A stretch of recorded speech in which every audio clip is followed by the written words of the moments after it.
Hello there, everybody. Welcome back to Star Wars Lads for this week's live stream and Q&A. It's our first one of 2026 as we ring in the new year. Hopefully, you're all having a great day so far.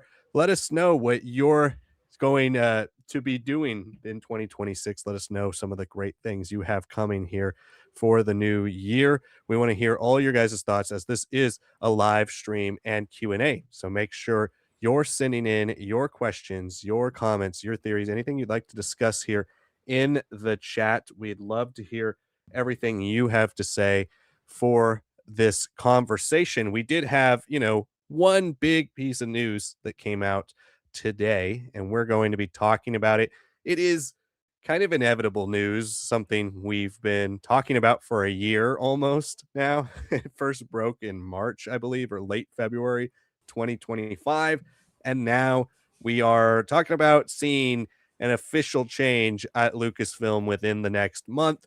This has not been the first time it's been reported that we will be seeing a change within a month or within a half a year or within a certain period of time. So take it with a grain of salt and take it for what it is.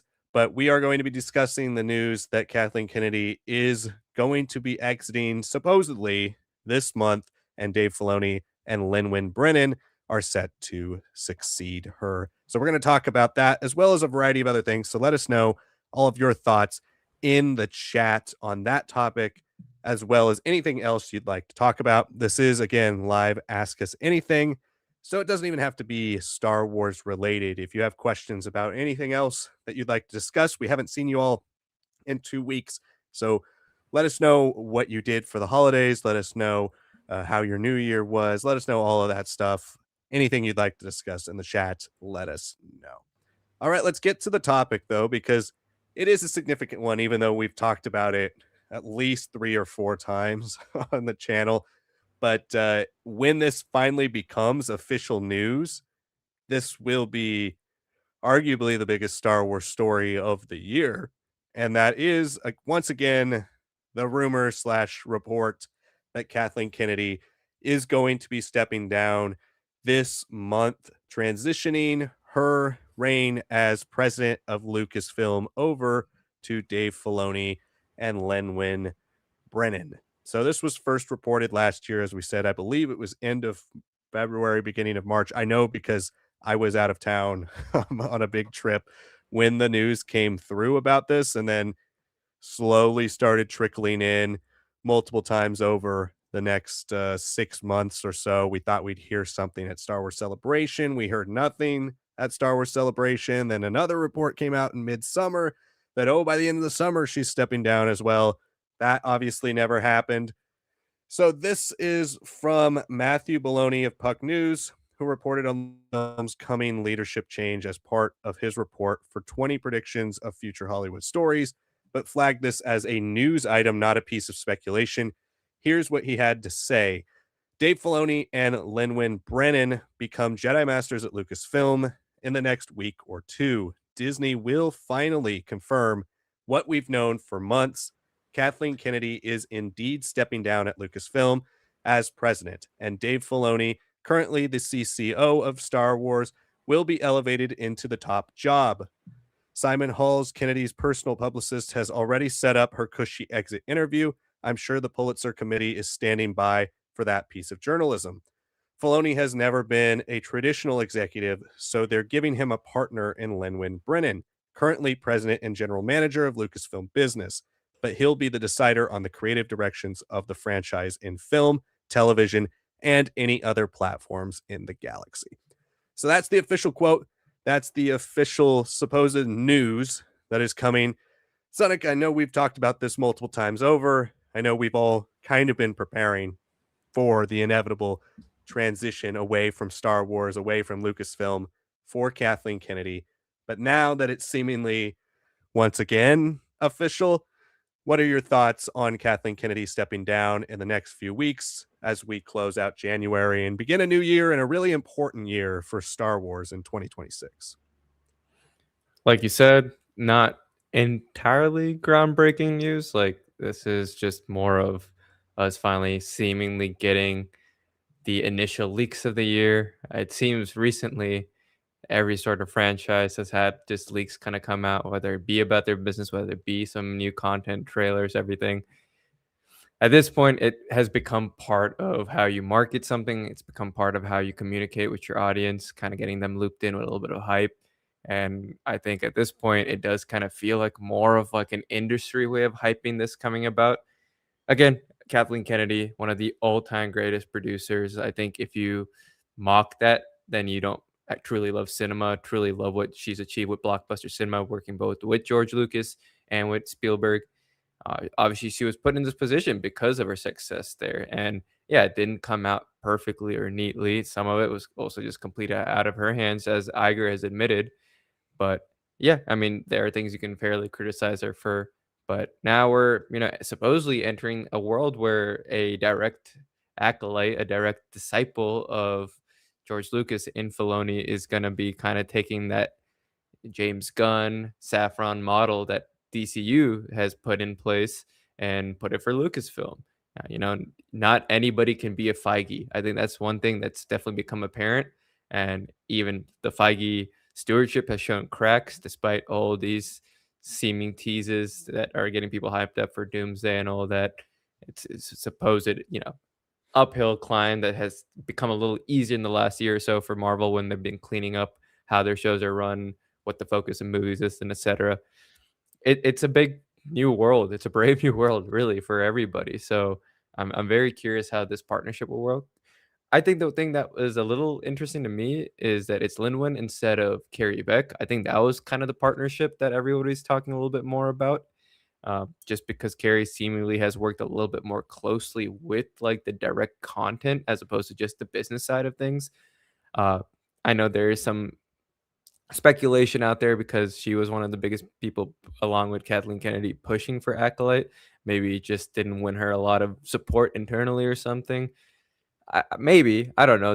Again, this is speculation on my part there, but I think this is just something that you want someone to be almost diametrically the opposite end of Filoni because he genuinely has no experience in this. This is, at least with James Gunn, you can say like, yeah, he's worked on multiple critically acclaimed blockbuster films within a franchise model. Filoni, to this point, has had a couple good episodes of The Mandalorian. He's done a pretty decent job with season 1 of Ahsoka, but really, like everything that he's produced before, season 2 will be the real test of just how good he is as a writer, just how good he is as a visionary. And the majority of his work is still spearheading what he did with Rebels, and mostly by himself for Rebels and his writing team there, and then what he did with George Lucas and the Clone Wars. So this is a a big leap, and he has already been influencing certain things, giving little tidbits of information and ideas to Acolyte. He's been working on the sequel trilogy movies as like a PA, essentially going up. I'm all cool with the idea. I don't see necessarily anybody else internally that would be creatively inclined for something like this. That's been actively been working on stuff like that. The only other person I could think of is Favreau, but I just don't think he has it in him to put himself through like at this point like 3 or 4 franchises. So making this just be Filoni with someone fully business minded, I think it makes sense. Again, like you said, this is going to be a big year. I assume, yes, Kathleen has worked a lot of these projects, but maybe there has been some soft introductions that have been made as well. Just to be like, oh, okay, like what does your partnership look like? What do you do together? How do you collaborate? It's not something that you just put these two people together for no reason, even if they are, like I said, on very opposite ends of Lucasfilm. They still have to have some sort of camaraderie, some sort of partnership, some sort of communication style. So this is interesting to see. We haven't really heard much about Linwin in the same way as we heard about Carrie Beck. So this could be to an advantage, right? And if they are truly committed to a cinematic future for this franchise, cinema first, and with this day and age of like different studios being acquired, window shortening, and all that, and doubling down on the movie side experience of Star Wars, making maybe feel even closer to the event stuff that we thought of before for these big, big films, and then have a couple of these mid-budget films that can come more frequently. Yeah, maybe this will all work out, but yeah, not much new to add besides those thoughts. It's just we have to wait and see until there is a more formal declaration about this, more concrete exit plan, exit date. I mean, yeah, we'll see how it all goes, but yeah, more the more I speak about it, the more I'll probably start just repeating points I've been making since 2025. I just hope that we give grace to Filoni and Lynwen, and then don't just turn on Filoni immediately. I know there's already been a bit of a negative tide against him compared to Mando season 2 days, but we'll see what happens. Like, we'll give them a chance. We should always give people a chance. I think this is going to at least be a bold new step for Star Wars, and I think something that Star Wars has needed for a while. Not, again, anything disparaging against Kathleen Kennedy. She is one of the great producers ever, and by film standards, made them a lot of money, which is her job as an executive. I think it is the last 5 years, the streaming era. It's kind of new for everybody, and so as a producer trying to figure out how to spearhead all these different TV shows while getting film off the ground, there's been a lot of hurdles that the kind of every executive's had to juggle. And Star Wars has been yet another franchise that has struggled with that. I think having somebody in there like Dave Filoni is great.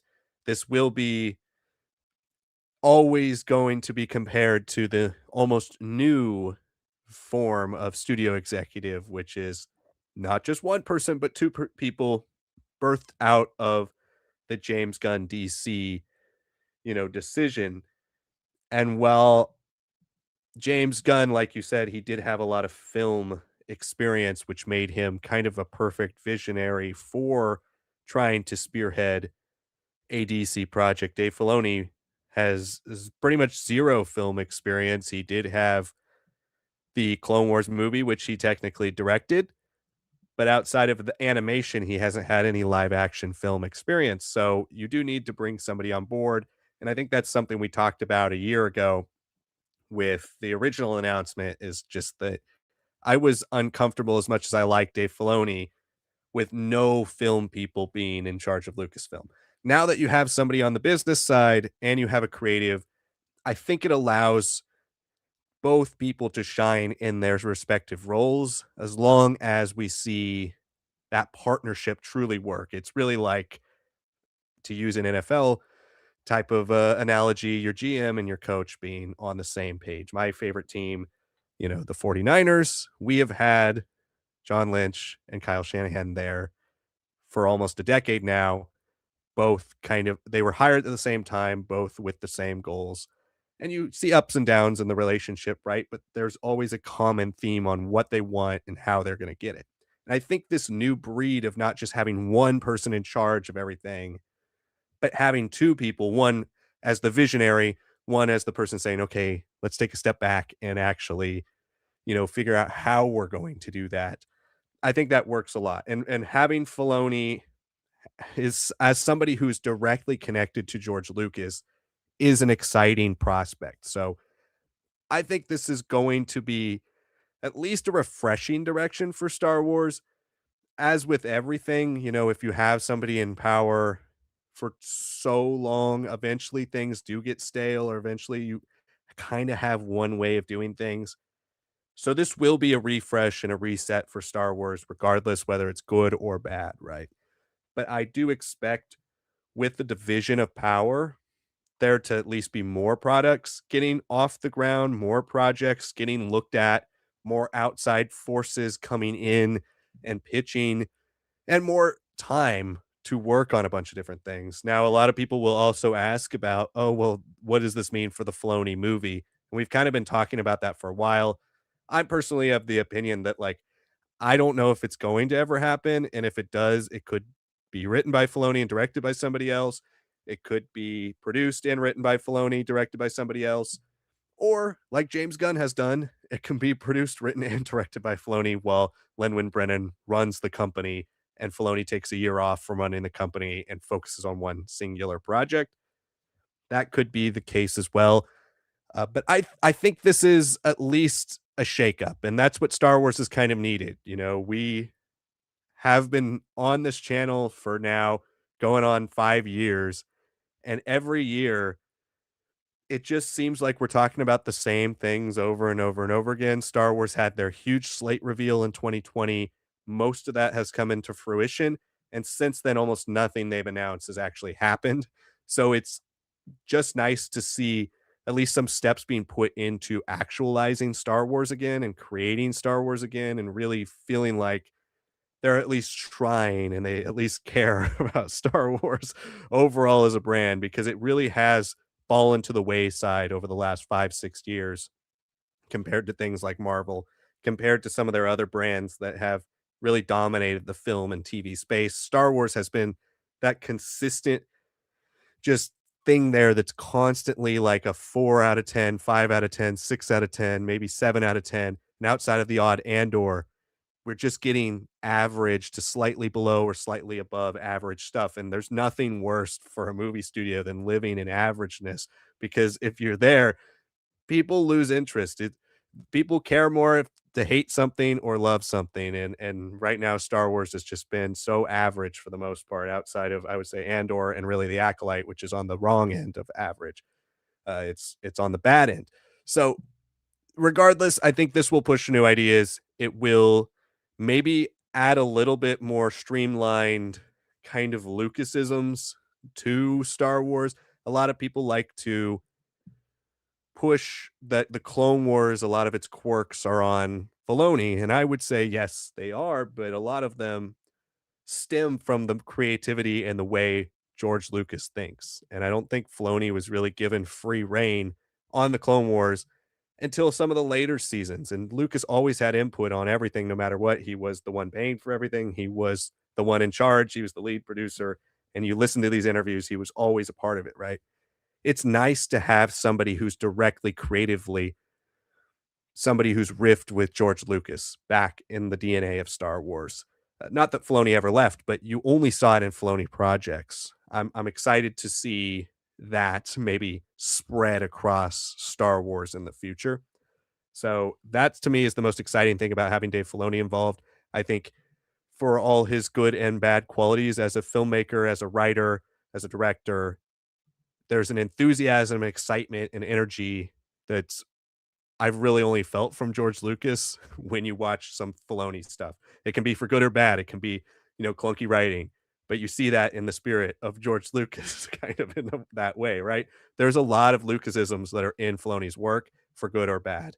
And so I think regardless of what we see come out of this, I'm hoping to have a little bit more of that auteurist spirit that definitely faded as we got further and further and further away from the sale of Lucasfilm, and it became more of a like let's make Star Wars in a variety of different ways with as many ideas as we possibly can. And you still need fresh ideas, but there is a core of what the DNA of Star Wars is, and I think Filoni will help us at least find that a little bit. And hopefully he hires the right people to actualize those visions. So I'm looking forward to a change in general. Again, nothing against Kathleen Kennedy. I think she's done a fairly good job as a producer for Star Wars. It really has been this last 5 years, the fact that we haven't had a consistent vision. We've constantly talked about canceled projects. We've not really seen a lot of the promising things come out of Lucasfilm recently.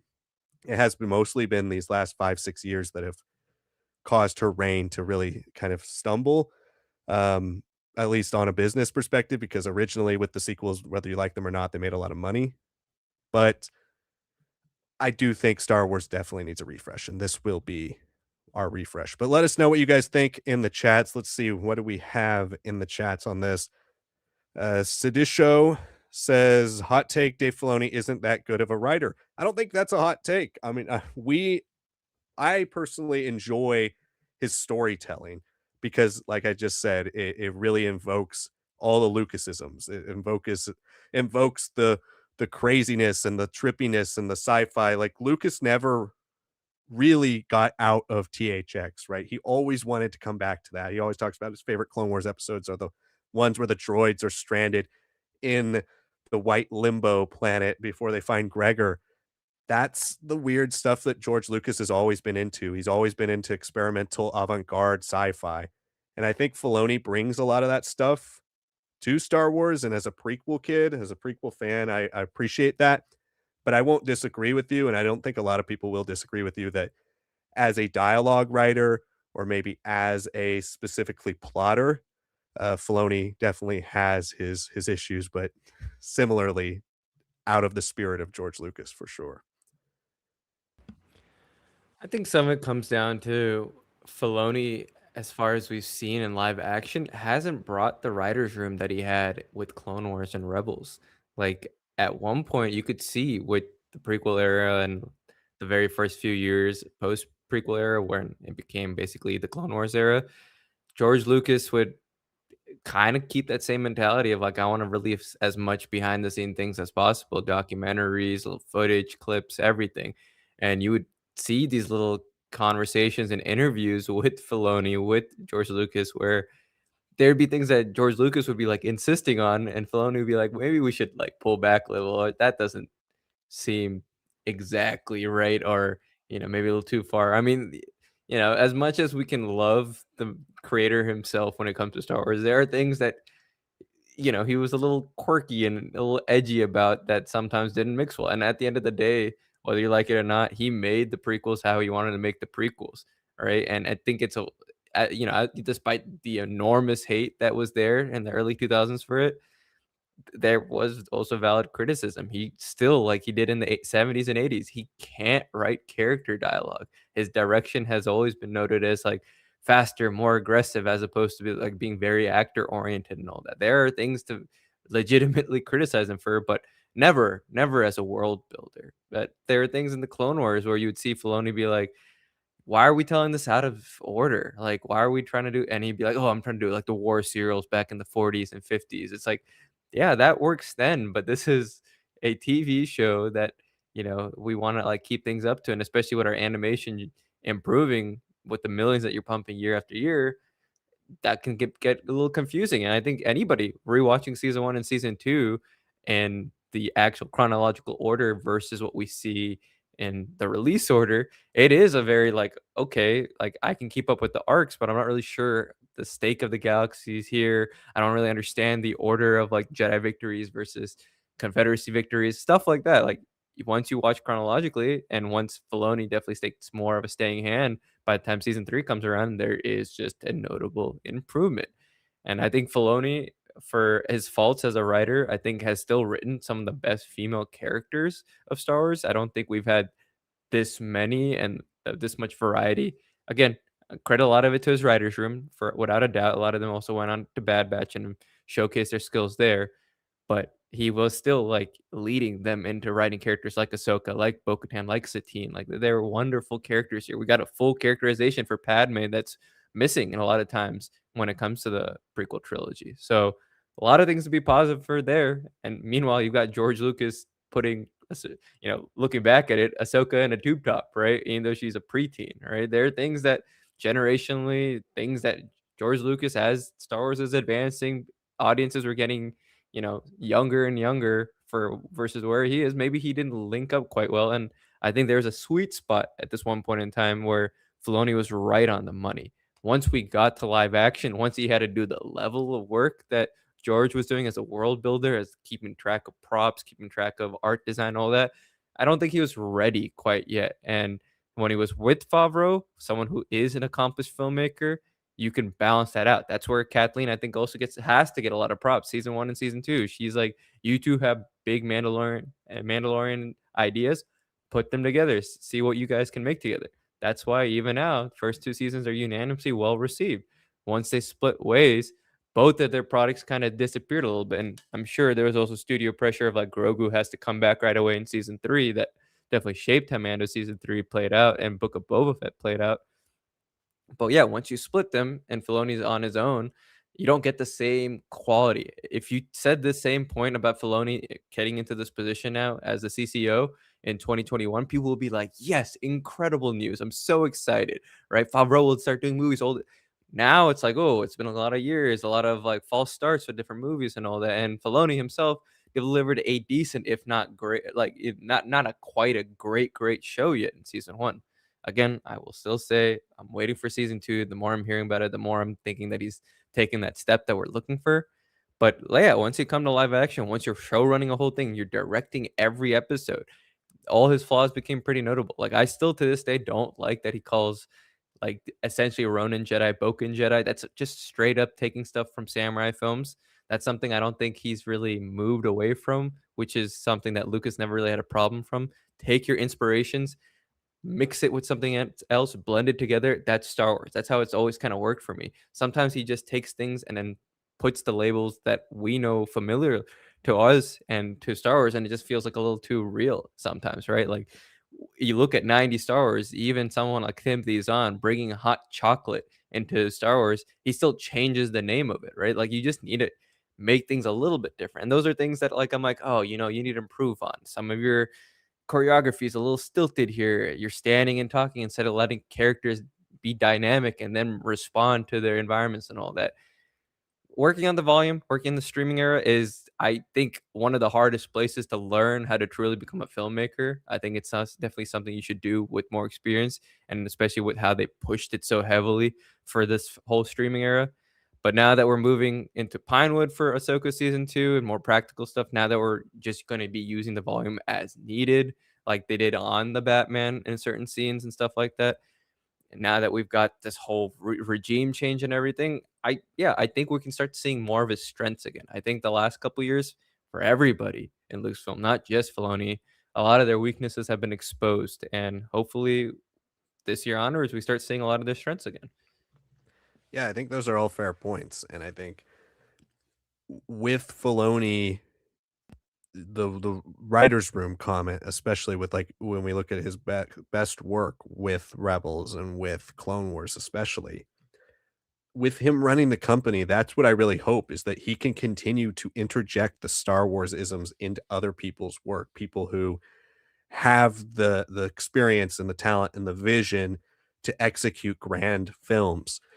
And that's what I think has been missing is Kathleen Kennedy is a great executive, but she doesn't have the DNA of Star Wars, the DNA of working directly with George Lucas for a decade, you know, the DNA of basically living and breathing one thing for your whole life. Um, she was a producer before, so she works on a project for 2, 3 years, moves on to the next one. It's gotta be challenging if you're somebody who's like that to basically go into a job where your sole focus is one thing and figure out, "How do I continue to differentiate this one product? How do I continue to keep it Star Wars, but yet bring in other creators, other people who can add a new side, a new element to Star Wars?" I think that's your biggest positive for having a Dave Filoni is that regardless of what projects they make, hopefully he's the guy that when they bring the script, he's like, this doesn't feel too Star Wars. This doesn't feel too Star Wars. What if we tried this? What if there's a little bit more mysticism in your story? What if there was a little bit more magic? What if there was George would tell me this? What if you tried this? We haven't really seen that out of Star Wars. And Dave Filoni just became CCO, what, like a year and a half ago. So still most of the projects he's worked on as CCO haven't even come out. So we'll see if a Starfighter, if a Mandalorian and Grogu, if Ahsoka season 2, if those types of things have that magic, have a little bit more of that spin. But regardless, I think that's something that Kathleen Kennedy always struggled with was not creating the projects, not finding the filmmakers, but marrying Star Wars to those filmmakers and what their pitches were and like getting the most Star Wars out of those things while also getting the most of that person's brand out of it as well. And a lot of times those two things really clashed. And that's oftentimes what we as fans most disagree about the Kathleen Kennedy era of Lucasfilm, whether it's the sequels to The Acolyte, to The Mandalorian, to Ahsoka, Skeleton Crew, whatever it is, a lot of the things we've fought about as fans over the last 15 years have been the marriage of Star Wars and what it means to be Star Wars with new creativity.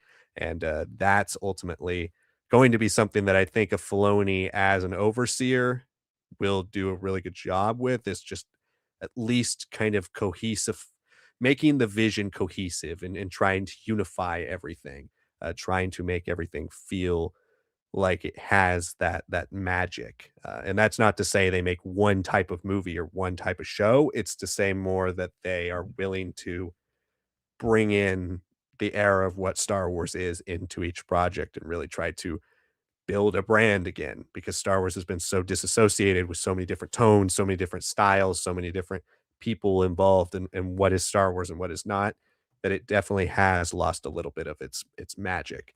And hopefully that comes back. We have Andrew Coatsworth, who says, hopefully we can see an interstellar war that can showcase Thrawn's battle tactics and genius. I'm hoping so too. I mean, I don't know. I assume it's going to happen in season 2 of Ahsoka, because Thrawn is supposedly going to be a big player in that season. We talked about, I believe, last stream or 2 streams ago, waiting to see that first trailer for Ahsoka, because what is this show really going to be? How is it going to juggle so many plot lines? If it ends with season 2, what's going to, really be able to be wrapped up? Does it directly lead into a film? Does it directly lead into a new show?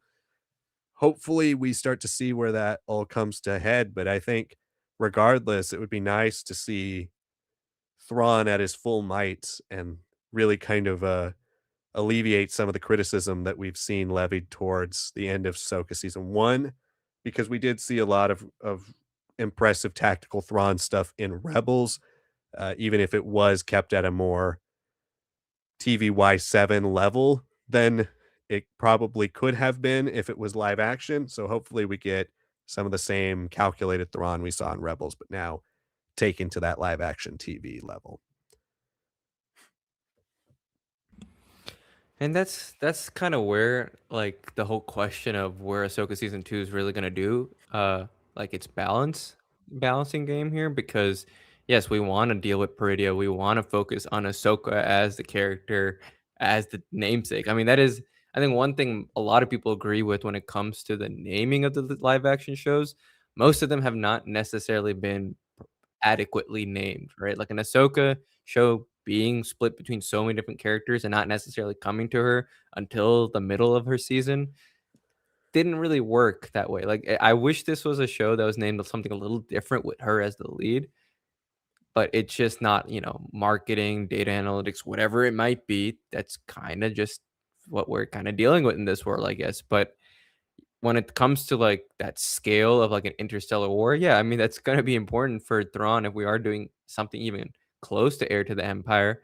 I think one thing that we can definitely do differently than Heir to the Empire is not necessarily be limited to just like a 2 chapters at the end of Heir to the Empire book and then a couple here and there of like space battles. I expect to see space battles be more prominent, even if they're not necessarily like all one big battle, right? Like one of the most iconic things in Heir to the Empire is how Thrawn is introduced. It's how he exploits his, victims essentially. He's like, oh, I know this culture, this alien species is prone to making this sort of mistake and not believing in this. Bam, he gets them, right?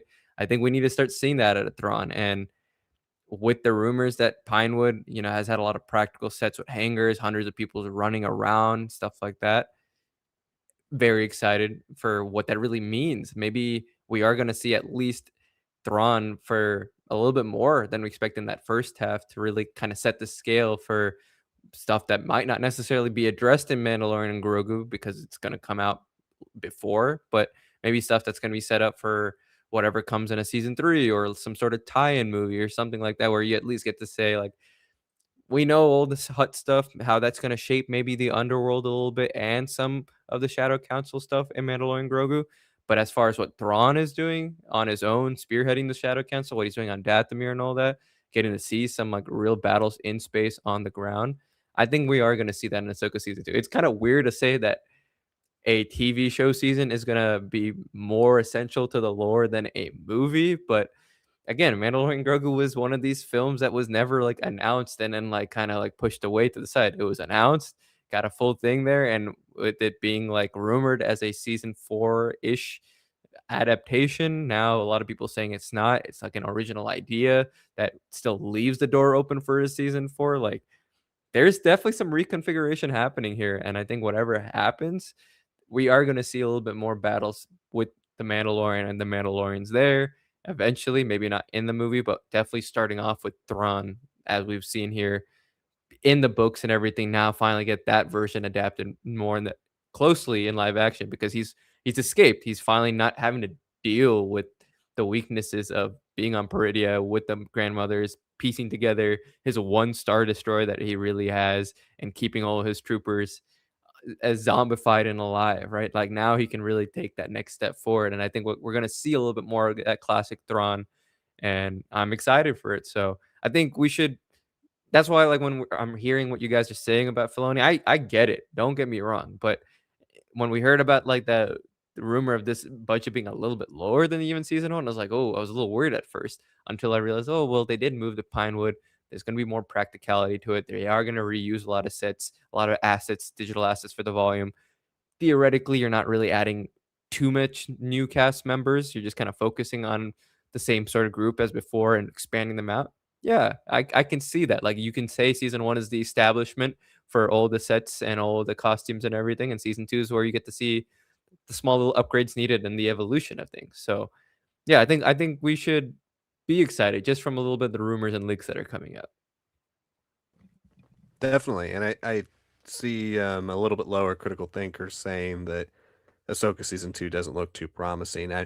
For you, if you're speaking for yourself, yes, but I feel like we can't judge We Ahsoka haven't season seen 2 really anything. at all until we see something from it. And I haven't seen anything other than the concept art trailer. And yes, I've been a little disappointed that we aren't fully focusing on Ahsoka, but it doesn't mean that this can't be the best season of live action Star Wars we've ever seen. I mean, it'll be hard to top Andor, but outside of that, uh, this can be good.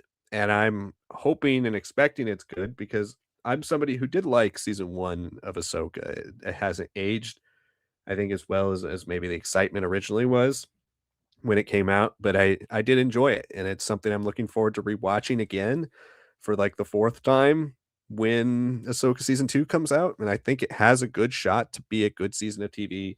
Filoni's always done better on his 2nd try, but I think the open plot threads do scare me, so I'm tepid about how good I think this can be. When Ahsoka season 1 came out, I was expecting best Star Wars show I've seen. It didn't hit that.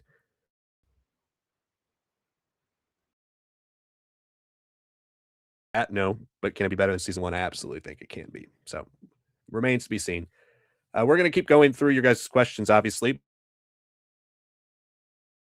but if you haven't yet, hit that like button. More people right now are watching than have liked the stream, so it really does help us out if you like our stream. It makes it go out to more people, and more Star Wars fans can interact and enjoy our discussions as a fandom about Star Wars. So make sure you do that. Keep an eye out on the channel for a lot of other great stuff coming in 2026, because we do have our preview of 2026 coming and a lot of original content that's going to be coming your way here pretty soon. So keep an eye out on the channel. If you want to vote on that content as well as get priority chat access for the streams, check out our Patreon or YouTube membership programs. If you're of a certain tier, get priority chat access, which bumps your chats to the top. We will answer them instantly and always get to them by the end of the stream. Same goes for any super chats if you'd like to send those in. And you can also vote on what content you'd like to see on the channel. All right, let's go back to the top here just so we don't miss anybody. And starts with Critical Thinker, who says, off the cuff, listing my favorite comics to start off the new year: Berserk, Dark Knight Returns, Scott Snyder's Batman, Jeff Johns' Green Lantern, Alan Moore's Swamp Thing, The Walking Dead Saga, and Watchmen. It's a pretty comprehensive list, Critical Thinker. I think you really haven't missed anything of the quintessential comics that you would see most places. I would say my favorites, a lot of my favorites are on there, as you've asked before. And I think I said my favorite series of all time is Alan Moore's Swamp Thing. Just love it. Trippy sci-fi horror. Watchmen has got to be up there. Dark Knight Returns, Batman, all that stuff is great. I would add Long Halloween amongst my favorites for Batman. Year One, obviously, as well. Let's see. I'd add something like All Star Superman as well to that list. Maybe some of the John Byrne, Chris Claremont X-Men, some Stanley Spider-Man Marvels, which is an awesome little series from Alex Ross and Kurt Busiek. But yeah, lots of great things. Thanks for sharing your favorites. We also have here Critical Thinker, who says, what's your favorite storyline of Luke Skywalker's in the EU? I actually quite like his Dark Nest and Legacy of the Force stories. His New Jedi Order one is great overall, but kind of carried by Lucino at the end with the Unifying Force. That's a good question. Overall storyline. I mean, one of my favorites is always, it's a cop out, easy answer, but it's always going to be Heir to the Empire and the Thrawn trilogy, just because it is that first real look at what Luke can be.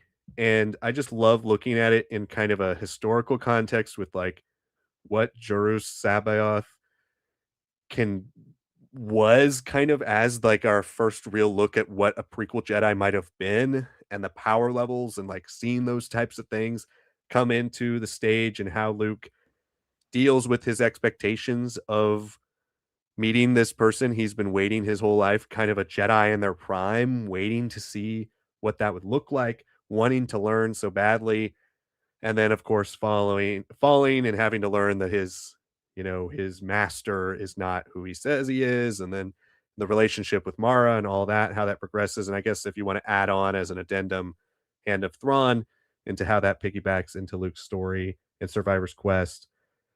I think all that to me is some of my favorite stuff for Luke. Shadows of Mendor is also really good, underrated story for the character. But outside of the ones you said already, I can't think of too many other ones that you didn't already list. Legacy of the Force is good for Luke, and also New Jedi Order as well.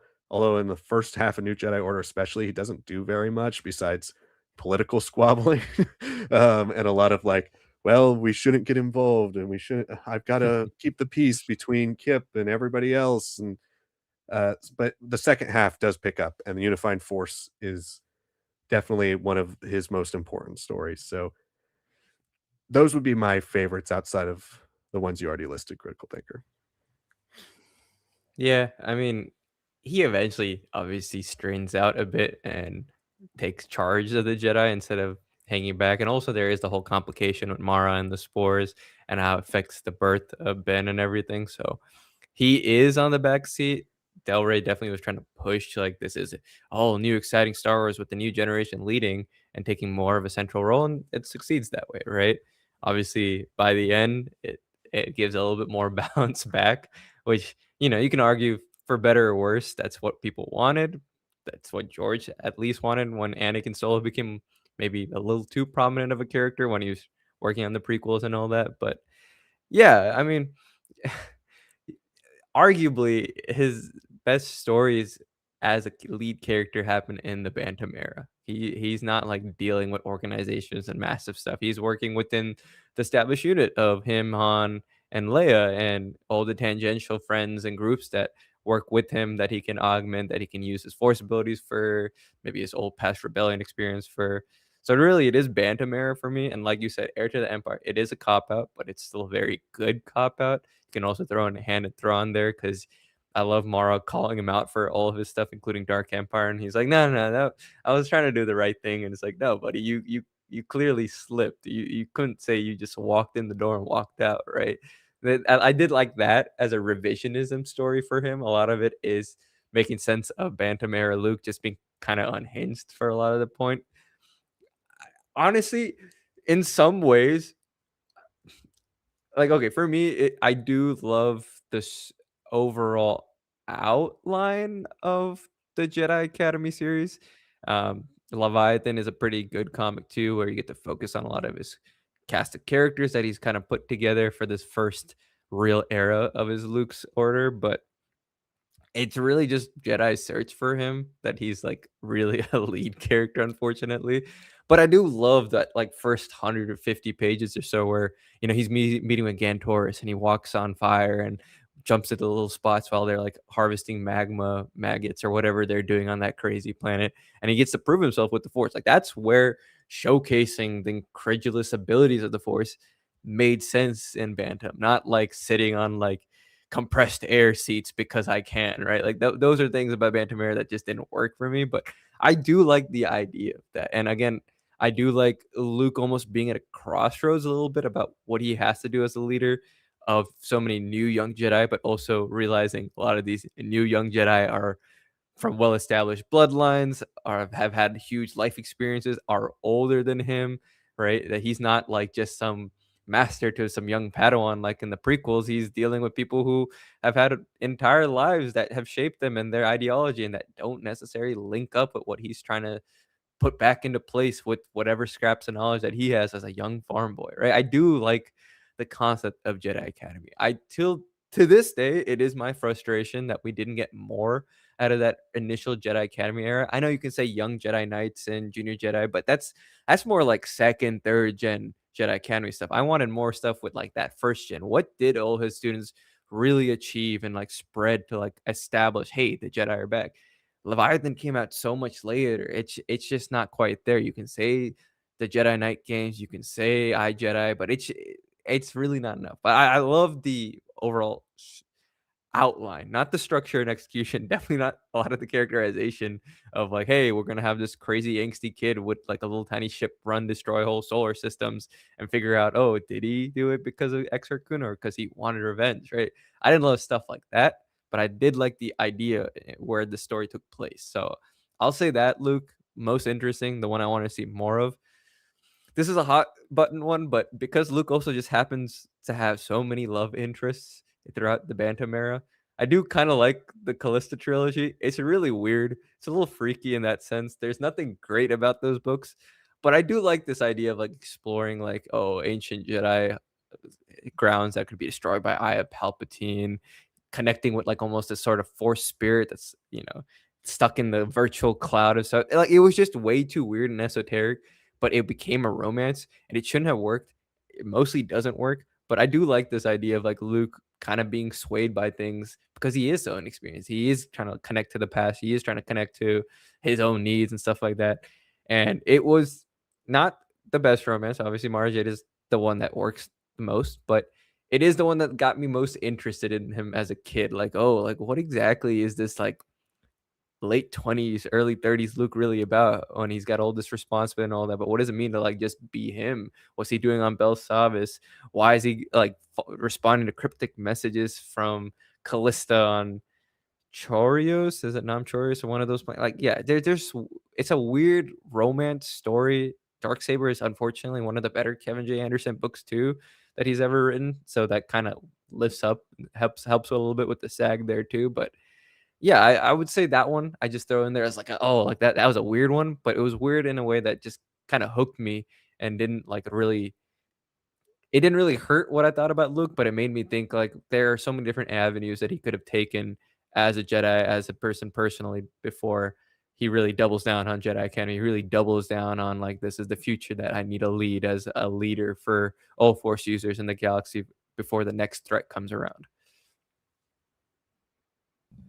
Yeah, I don't know if I agree with you about Callista, but that's fair. I mean, it is weird. It's really out there. I wouldn't call it one of my favorite Luke stories, but it's out there. It definitely adds that like sense of awe and grandeur around the things that Luke would do later on throughout the series. But yeah, Jedi Academy is a good one as well. Jedi Search, especially, you see a lot that really does feel like a true spiritual successor to the version of Luke in the Thrawn trilogy is Jedi Search, and then as things go on, I mean, they get more and more ridiculous as the '90s continues. Uh, but that one's a good one, and even his appearances throughout Young Jedi Knights also really fun. You do get that Master Luke, and you get some really good down to earth Luke stuff where you get to see that farm boy grown up. Really the version of Luke you would have seen had Ben Skywalker been born in a period of Luke's life where he was kind of a young adult, young 30s Luke, whereas he's a lot older when Ben's born in the continuity. But yeah, all good stories. Thanks for that question. Uh, Following off, Critical Thinker said Shadows of Mindor is a great one. I Jedi Hand of Thrawn makes for good arc that does an impressive job retconning the weirdness of the Bantam era.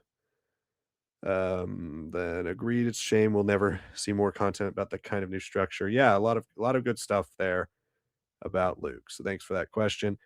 Kevin Davis 8646 says Clone Wars and Rebels, The Mandalorian, Ahsoka feel like Star Wars. Star Wars fan base deserves some of this blame, always attacking everything. And that's going to be something that Dave Filoni is going to have to put up with as a CEO, or not CEO, president. We all want to say CEO, but it's president of Lucasfilm, considering it's a subsidiary of Disney. But Star Wars fans have kind of always been like that. I agree, Kevin, that it's something that sucks. It sucks that we can't all, have constructive ways of going about criticizing this franchise. But we do have to have input as a community, right? Because both good and bad, if you don't have input, you'll see nothing change. So we do see this change. And again, this change doesn't seem to be Disney related as much as maybe Kathleen Kennedy motivated. Like, she might just be done. She might be ready to move on from the constant criticism, might be ready to move on from being a part of one singular franchise for 15 years, might be ready to just move on as a creative and do new things. And she is still technically going to be around Star Wars because she's producing Starfighter, she's producing Mandalorian and Grogu, she's producing Ahsoka season 2. So all these projects that they have going, she's technically a producer on. So she'll still be around Star Wars for the next couple of years. But when it comes to the fandom, I mean, I say we, loosely, because hopefully people like you, Kevin, and people like us, we try to have constructive conversations around everything within the franchise and really talk things out.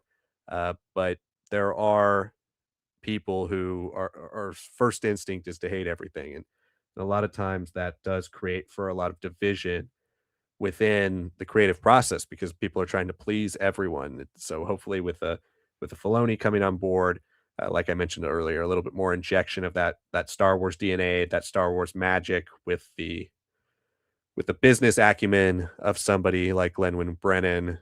Hopefully we can get a match made in heaven for future Star Wars projects. Yeah, I mean, like I said, I'm already starting to notice the shift towards Filoni. Even like in this chat, I know people are well, well read in Star Wars. They're definitely giving reasons to be like critical about Filoni, and that's great. That's how it should be because this is a space where we discuss it, we talk it out. But when you're on a Twitter or something like that, where you could just say something in like 100 characters or less, that's where all this stuff becomes a little bit more hot-headed and all that. And for the longest time, YouTube especially thrived on all these like Kathleen Kennedy, red eyes, glowing, destroy Star Wars, all this and that, right? Like some of the biggest channels in Star Wars that we're not the biggest fans of have done stuff like that. They've leaned into that kind of grifter mentality, and unfortunately, the reality is, like, if at all, Filoni has like a dumpster of a show or a movie, right? Especially with the fact that we're talking about movies again. Like, we're gonna have one scheduled to be out in a couple months, and one for next year, supposedly, with how much Gosling has been hyping it up, how much we've seen quite literally photos from set saying production is over. They're in post now, right? So theoretically, we have two films coming out, and which is huge after the last time that happened was what, 18, 19, right? It's been Yep. a long time. It's been a long time. And if one of those is a huge mistake, right, they'll destroy him. It's just a simple fact. And I honestly, I don't know, is Linwin a woman or is it a man? I didn't actually check up. She's a woman. She's a woman. Okay. So unfortunately, I do think a lot of it will be people with bots, with, just their misogyny, whatever. They'll target her too, even though she is the business side of it. She's not the creative side of it. Both of them, I think, will be targeted if they don't deliver something that feels fresh and exciting for the majority of people. And even then, we live in a day where the internet is what, 80% automated now. It's crazy just in the span of like 2 years how much the internet has changed from human interaction to what it is, just bots and AI and everything taking over. So I wouldn't be surprised, unfortunately, to see a lot of negativity, right? Again, I think with how much everything is becoming automated, how much AI is taking over, there's now also this like beginning of a push towards like, let's make things feel a little bit more analog again. Let's start talking to people, going outside. Always rely on that first and foremost, like, yes, this is a great place that we can meet online. This is our happy compromise of sorts. But yeah, I would not be surprised. I would not be surprised this happens. Like, yes, the fan base deserves some of this blame. I'm not going to deny that, right? There's always been people who are a little too insane about what is essentially just some fun mythology put together based off of the hero's journey and stuff like that.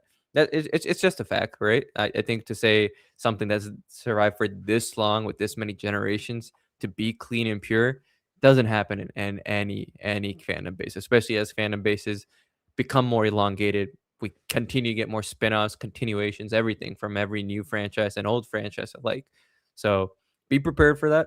And if it happens and you don't like something, explain it. You talk to people, tell that to them, but hopefully let's be respectful at the end of the day, right? Let's not target Filoni and make crazy red eyes on him and Lynwen and make that the next Kathleen Kennedy for the last 5 to 10 years, right? Ever since the Last Jedi, at least, right? Of like, she's destroyed everything." I'm not super optimistic, but I think that's where the half glass empty kind of point of view comes in. The half glass full in me is like, we're so bored with it. People are like destroying on YouTube. Old like YouTube is even changing all these like really fake AI templates and thumbnails and all that. Like maybe we are starting to see people be like, let's talk offline and not online, and maybe that will be more supportive of an era to come. I'm not 100% optimistic, but I'd like to be someone that continues to just speak my mind, but also, be constructive about things as opposed to being like, the world is over. Star Wars will never be good. This is the next phase of Kathleen Kennedy 2.0. I'm sure there'll be in videos in 6 years, people saying, Kathleen hasn't truly left the company. It's her producing work that's actually making this horrible, which is like, guys, come on. But that's just the reality of the world we live in. Yeah, it is, and we will see that continue. There's no way it won't continue because it's been in the Star Wars fandom for 40 years, 30 years. Yeah. So it unfortunately is part of at least certain people's journey with Star Wars. And again, like I don't really understand that perspective because if you hate something so much, why do you continue to watch it? Why do you continue to Right. interact with it? Why do you like I don't really get that. Like there has to be a core fundamental love that's bringing you back, right? And so if those people's core fundamental love is the original trilogy or the Star Wars saga, the original 6 movies, then great. But there has to be eventually some opening from people in their hearts to find love for something new. Yeah. And I don't really understand why you would come back over and over and over again just to hate everything, even when it's consensus a well-received project, right? So there will always be that side of the so-called fandom, but in that same vein, hopefully, just as we saw when before the Last Jedi came out, and then rediscovered with The Mandalorian, hopefully general consensus kind of washes away and irons out a lot of the hatred that lies at some of the base of people's thoughts on Star Wars because as you can see when The Force Awakens came out, it was overwhelmingly loved. People saw it so many times, set a record for domestic box office. Critics' reviews were incredibly high, audience reviews were incredibly high, and you can have different opinions over time. It's very fair. Yeah. Our opinions evolve and change all the time, but it is something that when there's a general happiness and positive outlook towards something, people are more accepting of its flaws than later when the general consensus is negative. So that's the main job of Dave Filoni and Lynwen Brennan is to reclaim that general consensus of positivity around Star Wars, which hasn't really been there since about 2021. 2022 was when it started to fall off a little bit again. And I would say the nail in the coffin was Acolyte in 2024. But it's been a really roller coaster ride for Star Wars since 2017 with The Last Jedi, and that is their main goal as new presidents is to figure that out. And I think too with Filoni, this kind of moves into the next comment from Critical Thinker, who says, I'm in the middle on Filoni. He's done good work and gets Star Wars well, but I'm very critical of his recent live action work. he's best in animation and I think needs support on the TV film front.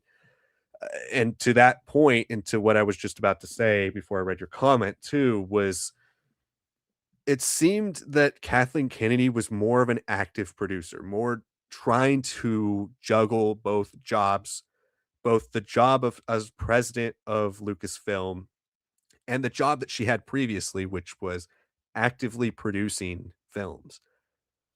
And with that, it seemed that she was having a hard time doing both. We know that somebody like a Kevin Feige is very active in pre-production, less so active in production, and then very active again in post because he's overseeing the universe and really crafting what the overall storylines are going to be across multiple different things. But he's not on set every day seeing what's going on. It seemed like Kathleen Kennedy was much more involved, like on the day to day, or at least on set once every few weeks, really involved in what was going on while also trying to juggle the rest of what a president of a studio would do, which is, working on the next project and working on animation and overseeing ILM and all these different things that Lucasfilm has to do, right? I wonder with a Filoni, is he less hands-on or more hands-on? And what I mean by that is if you're somebody who doesn't like his live action work, is he somebody who's out there going, "No, you gotta do it this way. This is how I would do it." Or is he somebody who is in his office watching the dailies and then sending notes, "Hey, this is what I think would bring a little bit more Star Wars to this scene. Why don't we try shooting it with these notes?"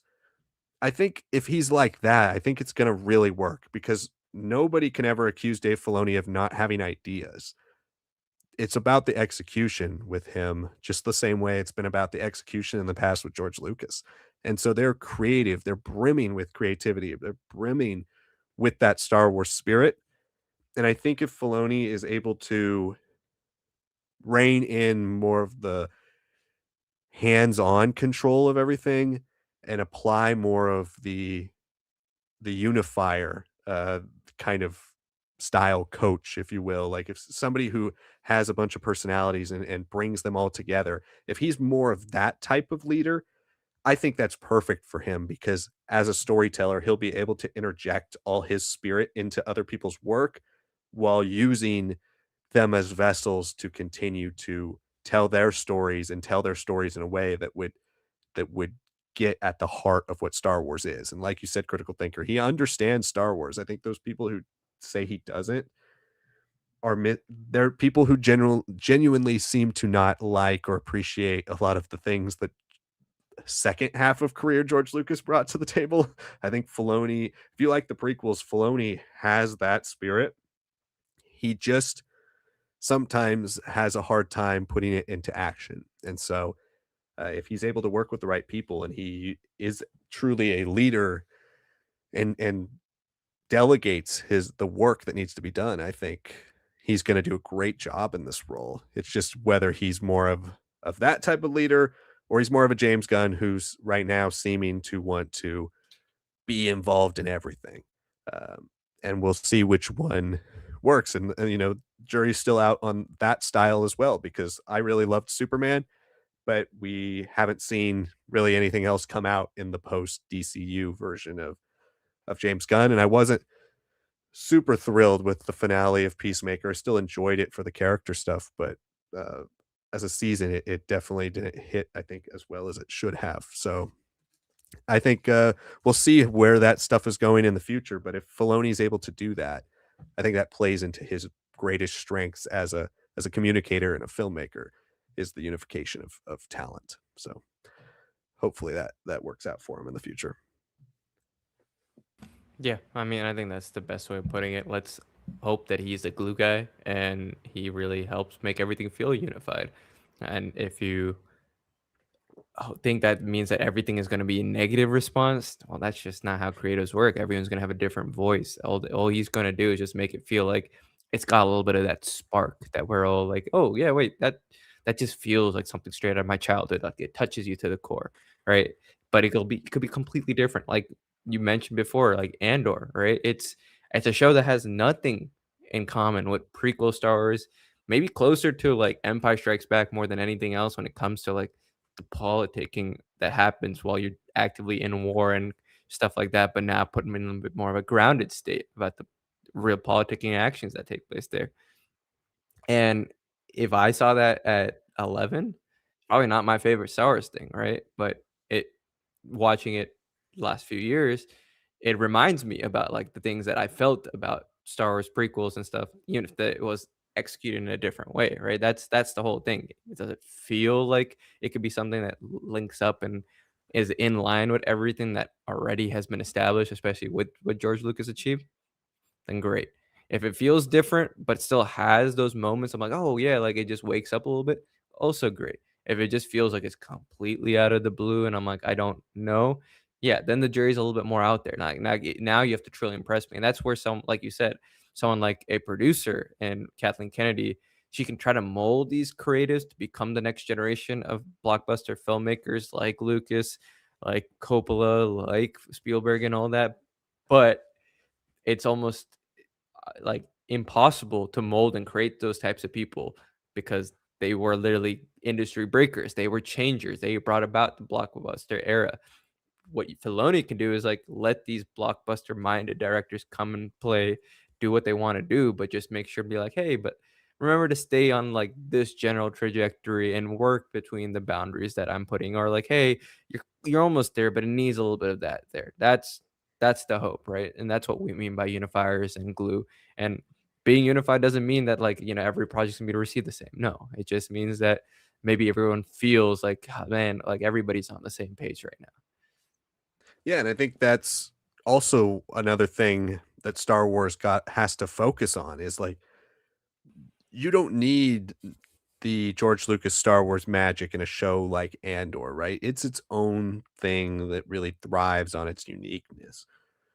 But Star Wars needs to find a core, right? We've talked about this a lot, and I've mentioned this a lot on our channel about the recasts of the original trilogy characters and stuff like that. And it just feels like Star Wars without a core, without a central piece. And when uh, Kathleen Kennedy was at Star Wars, her first 10 years, it was the sequel trilogy that was connecting directly to the originals and the prequels, right? But right now, Star Wars is directionless, it's coreless. It doesn't have a specific thing you point to and say, that's the identity of Star Wars. And I think Star Wars needs that. And that's where Filoni thrives is like, it doesn't have to be episode 10. It doesn't have to be episode 11, but find something that's innately Star Wars, innately the magic of Star Wars, the myth, the hero's journey, the fun, all of that stuff that made those original 6 movies what they were. And we need to have that at the core at all times while also being able to have room for an Andor because a Dave Filoni doesn't need to give his, Star Wars magic speech to a Tony Gilroy on Andor. But you do have to have that magic at the heart of the franchise for it to truly feel like Star Wars. And that's something, Marvel seemingly having to refigure out is like without the Infinity Saga, what is the core of Marvel? Without Iron Man, without Captain America, what is the core of Marvel?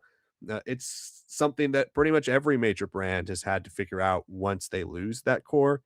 And I think you can rediscover it in new characters and new things, but it still has to have that same spirit. And right now, Star Wars hasn't really had anything with that same spirit in at least 6 years since episode 9. But some people, especially, would argue probably since George Lucas was there, or probably since at least The Force Awakens or Rogue One.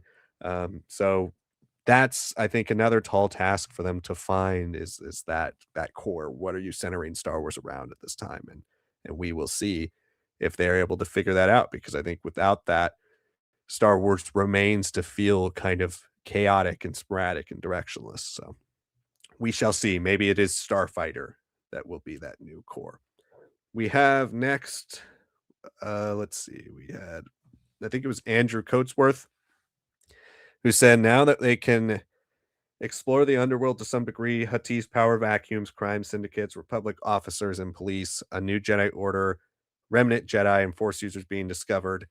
Neo Crusader remnants from old Mandalorian factions, Jedi enclaves, and more diverse planets, not just simple biomes, excuse me, uh, but beautiful architect. I'm not sure exactly what you're saying, but if you're talking about your previous comment was Thrawn's tactical genius. If you're talking about kind of the connection maybe to Heir to the Empire or just in general what the New Republic era has been lacking, I would hope that's something they intend to really focus on if they are making the New Republic era as big as we originally thought. Again, I don't think excuse me, I don't think Mandalorian and Grogu is going to be that huge centerpiece film like we thought it might be about a year ago or a year and a half ago, just because they haven't put enough into it. It doesn't seem like they care quite as much about the success of Mandalorian and Grogu as they do Avengers Doomsday or Secret Wars. And with that means that Mandalorian and Grogu might be treated the same way Mandalorian season 1 was treated, which is like if it makes a ton of money, if it does really well, awesome, we're going to double down on it. If not, we'll go back to TV with Mandalorian and we'll see how it goes from there. And I think that's they're playing a wait and see approach from there. But I think all of those things fleshing out the New Republic era is something that's gonna be incredibly important, and the New Republic era has honestly been one of the things that's felt the most like that core DNA of Star Wars that we've seen out of Lucasfilm in the last 15 years, so if they're able to get that right, it can be their base for Star Wars, but there's a lot to do, and there's a lot of things to continue to flesh out, but it's a rich period, and it's one that we desperately wanna see, over the next few years really come into fruition. I think okay, of the two of us, I'm definitely the one who's a little bit more on the leak side. I don't really like to bring direct leaks into here because that's not really the purpose of these news. But I do think just with the fact that we have Rada back, that we are gonna have some hut structure play. There has been a meme that has been going around ever since, uh, we got Jeremy Allen White casted as Rada. That like, are we just doing the Clone Wars movie but in live action in the New Republic era? And it kind of does seem like that way because if you think about it, Clone Wars movie was about like Confederacy and the Republic vying with Jabba and being like, "Oh, can we have access to go through these routes for like transporting fuel and equipment and everything?" And that was like the centerpiece of the whole story there before the Rada kidnapping plot happens, right? So he seemingly is in danger again, even though the dude's a buff gladiatorian, right? Like I don't know. We'll see exactly what his role is if he's gonna be someone New Republic aligned or is he gonna like be in charge of stuff. We know on the poster the twins from the book of Boba Fett are on there, so clearly they are doing something with the hut. So I do think in that sense, that's the underworld stuff we're gonna definitely deal with. That is the stuff that feels a little bit more classically Mandalorian, like that he is dealing with bounties, that he is dealing with like quests and stuff like that. And that's where Grogu can kind of branch out a little bit with his Anzellan friends and be a little bit more independent, right? So I think maybe we can start seeing a little bit of that stuff, that Huttese power vacuum and all that be addressed, especially if we aren't gonna get Tamora Morrison in here. This is a way to at least reshape the narrative of Book of Boba Fett and be like, okay, what exactly does it mean that he's the daimyo now on Tatooine and taking over Jabba's palace, right? So, I mean, it went from the monks to Jabba to now Boba, right? It's had a quite a interesting 100, 200 year history, right? So it'll be very interesting what it means for the future of the underworld if they're going to try to bypass Boba or are they trying to reestablish the huts and which hut comes in power like that. I think that is going to be pretty central to the movie, just with the fact that he seemingly will be a fully fleshed out CGI character that you follow for a little bit. We do know Shadow Council stuff. Will it be at least in play to some degree? We're seeing an AT-AT on a snow planet. We've seen in the IMAX trailers that have come out a little bit more of the stuff that we saw from the Celebration trailer that leaked of him having his whole hallway sequence and fighting through that. I think that still is going to be happening. I think that's exactly how you get Zeb into the plot, like segueing from there. I'm hoping it's more than just like an opening 10-minute scene with the Shadow Council. We get to see by the end of the film it circles back around to them. Maybe they also have some hands and the whole hut issues and like the hut power struggle. So I think we'll still get that address there. hopefully a bigger role. I would love for, a little bit more Shadow Council play, like we're hunting down multiple. We just need the help of the Huts at some point instead of just being like we're just bartering with the Huts and stuff like that. There's been some weird rumors too about like Death Watch might appear, not to children, like the Death Watch from Clone Wars that are still active to some degree that he's going to be working with. That there are Mandalorians rumored to be on set. So to some degree, maybe we are continuing the Mandalorian season 3 storylines, but like making it about a little bit more an amalgamation of like what you expect from Mandalorian, what you expect from Rebels and Clone Wars, and having a sort of a new semi reintroduction, new thing that doesn't really have to be burdened by having to watch the TV show, but can give a line or two to keep it connected. So I think stuff like that is happening. But I will say for sure, the thing that I really, really want out of everything that's starting to come out of Ahsoka season 2, and especially for Mandalorian Grogu, we're gonna get a movie that's literally, and you go to every Avatar IMAX 3D screening, there is an IMAX countdown for Mandalorian Grogu. Like Favreau has been such a huge IMAX oriented director.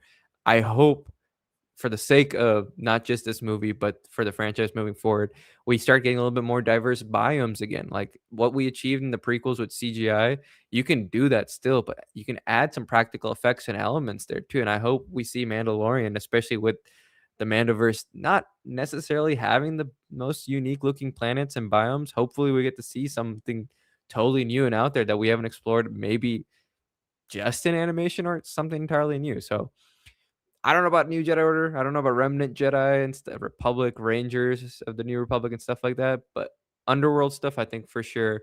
Hopefully, more Shadow Council stuff than they've hinted and alluded to. I think we're gonna get some more Mandalorian stuff. So, we'll see what this movie is really about. It's really shifted from it's a season 4, but cut in half and put in a movie to like, no, this is keeping the door open for seasons 4. And if you're gonna do that, hopefully you're dealing with old and new threads alike. Next up, we have, I believe it was Coltrane 2024, who says, I'm almost done with my replay of Jedi Fallen Order, and I'm enjoying it even more than I remember. If you all could pick the storyline for the Jedi 3 game, what would you want it to be? It's a great question as well. I think I would want to see something that aligns a little bit with what else is going on in Star Wars in the dark times at this point.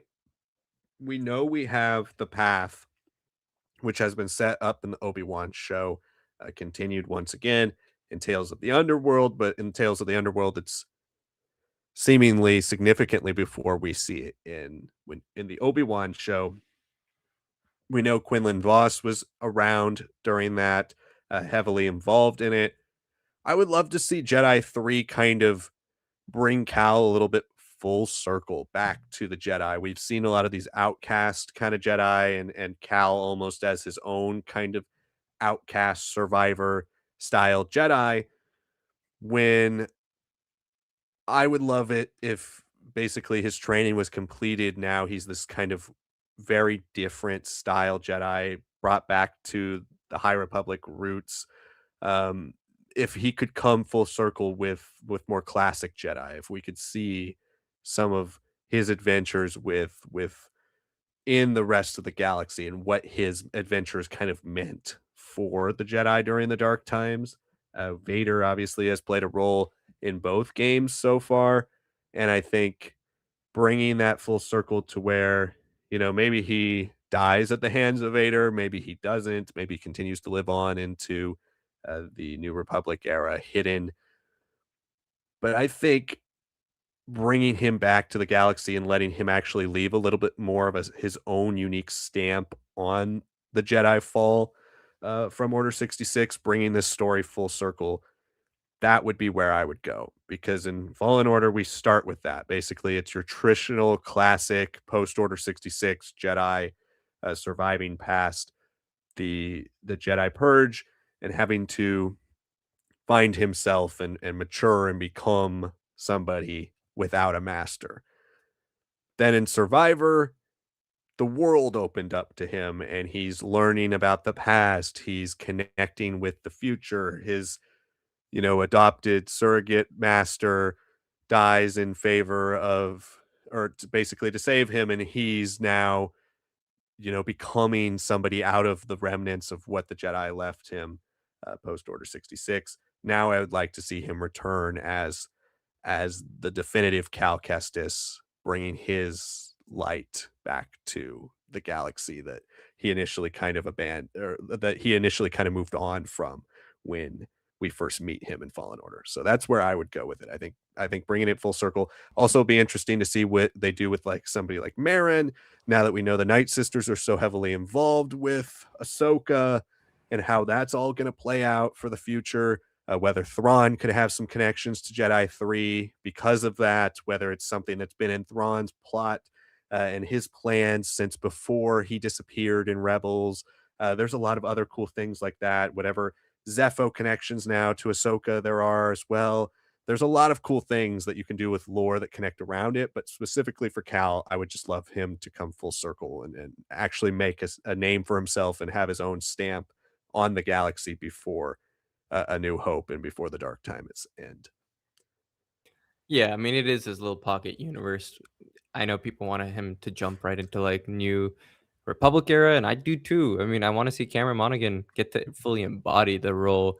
I'm blanking on the actress's name for Marin. I'd love to see her show up and get some like Night Sister slash Jedi magic powers put together. I think now that they're in a relationship, I would hope Jedi 3 actually has at least her using a blend of powers while he's still exploring himself in the Force and all that. Uh, I think a good read of this whole Jedi series is that it's very much a story about trauma to survivorship, right? Like he is dealing with the personal, like he is completely destroyed by Order 66 by having his master die in front of him, being abandoned, etc. Right, and then he is going through the past of the Zepho culture and all that to hopefully bring about a future for these Jedi Order kids that could be found by the Jedi Holocron. And through that, by through connecting to the Force and everything, he is experiencing visions. He is dealing with, very heavy burdens on his childhood psyche that are now like manifesting the more he grows into himself. And then he chooses not to, put this burden on the next generation of kids, not immediately, right? Because by the time we come to Survivor, the path is still operating. It's like it doesn't stop. It expanded from just that holocron that never was opened, right? Now it's like, okay, there's some people that, we just have to connect with, and that's what it is means to be in the galaxy. So it kind of goes away from an insular story and opening up and connecting with people around yourself and, making choices for yourself that are in the present to like, yeah, the present is also where it is burdensome, like the journey of like doing a movement at this time while you're supposed to be hidden away while you're being hunted. If anybody finds out you're a Jedi and all that, it's an incongruency. Like he is a very radical Jedi in the sense that he is using a blaster. He is kind of like jumping around using martial abilities. He's not someone who's a traditional Jedi, which you mean none of these Boken Jedi really are, to be fair, but he is someone who has gained most of his abilities and powers with time away from the order than with the order, right? And even though he still had a solid amount of training compared to some people, but yeah, I mean, the level up that he gets in Survivor is pretty notable, and that's why he flirts with the dark side and all that. Like the struggle is endless. His family and group has been separated. It's a huge, big thing. So what I think Jedi 3 can be about, you've gone past the past, you've gone past the present. Now what does the future mean, right? When you have a Kata who may or may not have force abilities, now you're on Tanalore and dealing with, this could be a place for the path, this might not be a place for path. You're with Marin, right? What does it mean to like move into the future and live and grow, right? Like at this point, it's not just about like moving people along the way with the path. In some ways, it's been destroyed by Vader. It's dangerous to even start it, but now you've got this like safe hidden away enclave. Are you going to just continue it in some ways? Are you going to do your own sort of Jedi order of sorts with maybe some Night Sister influence?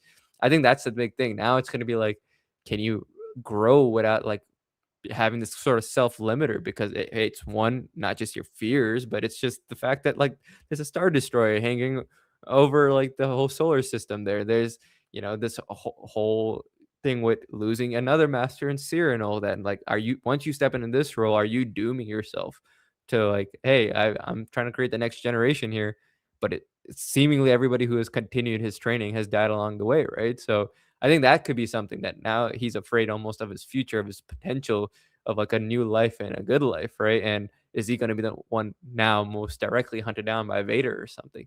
I think that'd be a very interesting place to take it.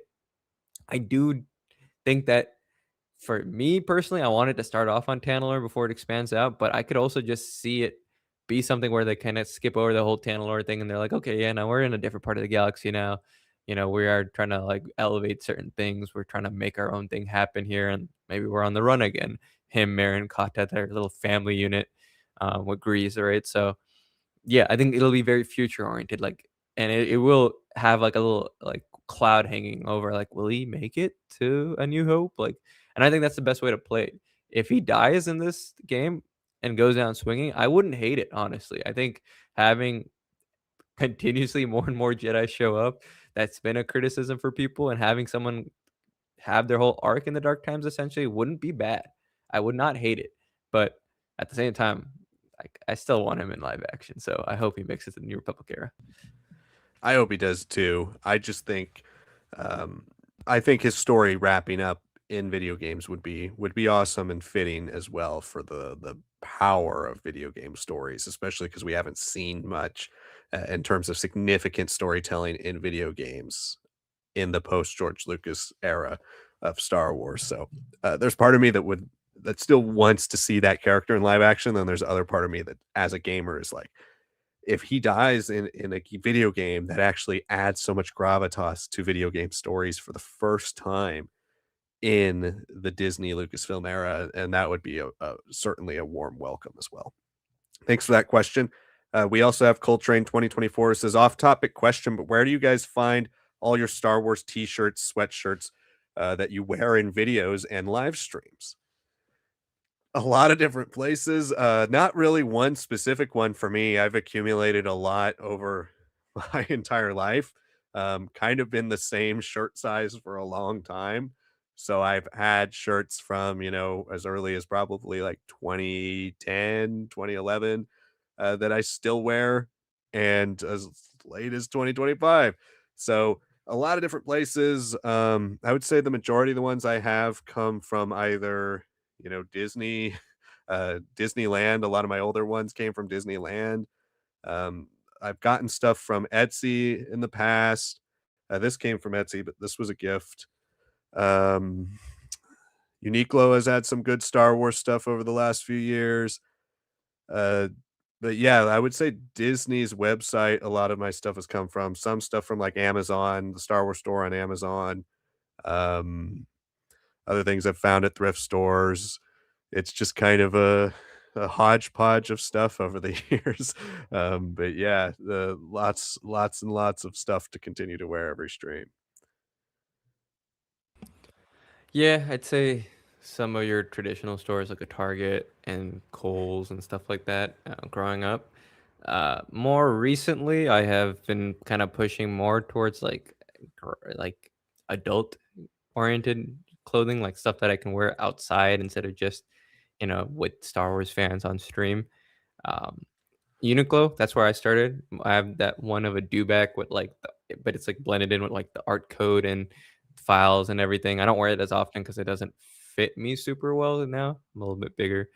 I have two other shirts Liam gave me from Uniqlo, the Ewoks one you've seen and all that. Only problem is my Logitech C922 webcam just does not like white shirts, so I don't wear it as often, but I do have it here. Um, no, it usually is okay on streams like this, but I'll figure that out sometime this year to hopefully start wearing those more. Um, the Vader Polish poster where his helmet exploding, that sweater that I got from Heroes and Villains. I recommend it for like sweaters and stuff. I don't recommend it for t-shirts. I've gotten a couple t-shirts like my Thrawn one.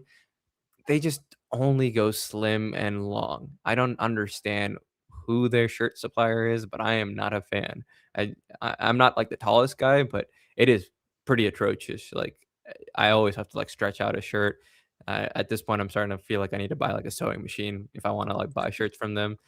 Um, Another one, the big Mandalorian sweater that I have, that one is from Pull and Bear. I don't think they're selling anymore, but I've seen some other sweaters from them. And that one's pretty nice. I just need to get like a shaver to like restore it a little bit more, because I think it is mostly polyester and rayon or something. I'm trying to think of what other Star Wars. I have that Hot one, that's, like, based off, like, the Atari games, Hot Sweet Hot. I have not I don't think I've had that from anywhere special. I think I got that one at, like, Kohl's or something, so it's more about, like, your eye. I'd say the best way if you're, like, trying to, like, upgrade your Star Wars collection, look for, like, a lot of the collaboration stuff, like, with Uniqlo and all that. That's a great starting place. Find the brands that are doing a lot of collabs or, like, look up Star Wars streetwear or something like that if that's what you're, like, trying to look for. But if you're kinda looking for more, like, cozier stuff, it really comes down to, like, what appeals to you and what your style is. Moving on to Ryan Smith, who says, I'm incredibly excited for Ahsoka Season 2 based on the concept art trailer. Those giant ancient droids look awesome. I'm excited to dive into Peridia lore, but I understand concerns over Dave Filoni's filmmaking style. Yeah, I'm excited too. I'm definitely hesitant not for Filoni, but for just how many plot lines there are in Ahsoka Season 2. I like Filoni's filmmaking style for the most part. Uh, it's his writing that can be a little bit more George Lucas-esque, but I like the way he brings Star Wars magic to the screen. Like, there's really nobody else like Filoni working today in Star Wars that can bring that magic. So, I always look forward to it. The concept art trailer looked cool to me, but I am certainly tepid on how many different plot lines seem to be going on. So we shall see. But yeah, I'm glad you're excited, Ryan. I think it has the ability to be awesome, and hopefully it can be kind of a culmination of all the ideas that were set up in season one. Yeah, I mean, that concept trailer, if you haven't seen, like, our trailer tier list, it's very much pulled from an Empire Strikes Back one, which cool, right? Like, seeing that made that instant connection. It's not great though, because it's like, yeah, this is cool, continue adventures vibe, but what does that mean, right? When we hear more of these leaks and stuff, which are a little bit more concrete and shaping up the general direction of the show, it seems like it's almost like a 50-50 split when I would prefer more of like a 70-30 split Peridia to New Republic stuff. I think that would make more sense too with some of the battle stuff that they're saying. Focus more on the action. Focus Akbar is supposed to show up supposedly. Hera versus Thrawn is going to be continuation from Rebels kind of teaming up the canon, rivalry with the EU rivalry of sorts and putting those two warheads together against Thrawn would be pretty cool to see, but I don't know if we need massive exploration. But then we have Imanis Fondi, right? That's the whole thing. He's back. He's a Jedi in the galaxy when Luke is around, and someone who's been trained by someone from the Order days, right? Like that's gonna be like a whole thing. Is he just gonna be on the boots on the ground? Like there, is he flying? Is he fighting? Is he helping Jason with training or something? Is he gonna be on and off? Like that's a very interesting place for him to be. I don't know. I that is the big question for me right now. Like, what he is that wild card. He almost dictates just how much we're going to see of the New Republic era to me. If we see a Zeb, I think he's going to be more just like as connective glue as continuing from whatever storyline, plot line, secondary that is in Mandalorian Grogu that the New Republic storyline can take care of more in Ahsoka season 2. But yeah, I hope to see those ancient droids. I know we've seen Zepho markings and stuff like that. I want to see what crazy things are on Peridia that we have our Balin chasing down, but has pushed the grandmothers and Thrawn to like want to escape because it's like a dead planet for them, or like there's so much that they don't want to disturb, or there's things in the maybe the solar system itself that are crazy. I mean, so much of the mythology around Peridia and all that is like back in the day, this is how we used to travel between galaxies and stuff, and different species and everything might have come from here to our galaxy and all that. Are we just saying it's Peridia and it's all like waiting to be woken up, or is there more stuff around there? Who knows? Ryan also says, do you guys think that this news could result in Filoni's movie coming sooner than we'd expect? Maybe in 2028? I really don't see the Mandoverse continuing much longer. I think 2028 is extremely optimistic just because it's hard to believe, but it is 2026 already. So that's 2 years from now. Most movies don't have a 2-year turnaround. Uh, and if they do, they'd have to start shooting really, really soon. So unless there was a surprise announcement that not only does he have the script done, but he's got everybody cast, everybody ready to go, It's going to be something they start shooting here in like March or April. I don't really see a way in which they're going to get a 2028 release out. We know we have Starfighter in 27. We have Mandalorian this year. Again, I just don't really see it working for 28. I think that's pretty optimistic. But it could come out maybe sooner than later or a version of it. And we've talked a lot about on the channel. I mean, how much has changed at Lucasfilm in the last 2.5, almost 3 years since his movie was announced. And the fact that none of the things announced at that panel have come out or seemingly close to coming out, and how things like Mandalorian and Grogu and Starfighter that were announced after are already coming out. It just doesn't seem like that specific period, those three projects are at the forefront of what Lucasfilm's current plans are. I think they are still part of what they're hoping to do, but I don't think they're extremely focused on those three only. And it seems with Dave Filoni, the way he's now risen through the ranks of the Lucasfilm hierarchy post the announcement of that movie, I personally would be shocked if he's still directing that film. I just don't really see it happening. I would definitely be interested, and I'm still excited if he does it, but I think at this point he might take a more George Lucas approach, which is producing it, writing it, being really hands-on with it, but maybe not actually being on set every day directing it. And that remains to be seen. I mean, again, I think a lot of it has to do with whatever happens here with Mandalorian and Grogu in terms of box office, in terms of success, because it always was billed as the final Mandoverse story. What does the Mandalorian universe, what does the New Republic era look like now post Mandalorian and Grogu and post Ahsoka season 2? And what's the enthusiasm around it? Because when that was announced, the Mandalorian season 3 hadn't yet come out. Uh, and also Ahsoka hadn't yet come out. So two of the biggest things that are at the kind of the heart of what this universe has become hadn't yet come out. And also the division around the New Republic era wasn't there because you still had the season 1 and 2 of Mandalorian so strong. And then Book of Boba Fett, we could just pass it off as its own side thing that, you know, wasn't great. But at the time, it was like, okay, whatever. Now it's to some people, there's been more bad than good in that era. What's the outlook like? I just don't really see that movie happening anytime soon. I think they're looking at a refreshed outlook, whether it's an outlook for the Mandalorian himself that's more rooted in the underworld, whether they bring more of the mysticism and more of the general New Republic Empire versus Rebellion storylines to an Ahsoka. Whether they do all of that remains to be seen, but I just think they have a lot more retooling around that specific project than maybe they're letting on. So uh, I don't see it being 2028. Yeah, I'm of the same thinking. 2028 just hasn't ever happened in Star Wars. We've never had projects come out for the cinema that quickly. Not even I mean, yeah, we had it from 15, 16, 17, 18, 19, but I don't think we've ever had that quick of a turnaround for things that are like in the same sort of timeline universe like that.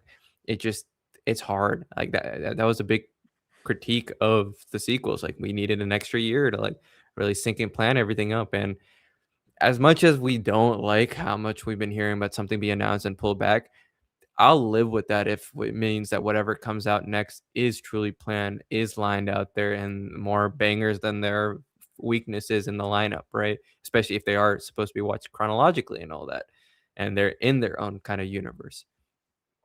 I obviously you don't want to be hearing more announcements, but I'll live with that if it means that the end result is well planned out, has an overarching plan. And unfortunately, Mandalorian and the Mandoverse as a whole was too much of a success to just abandon, right? Like I think that is a big reason why we're getting like a cinematic reset with Mandalorian Grogu.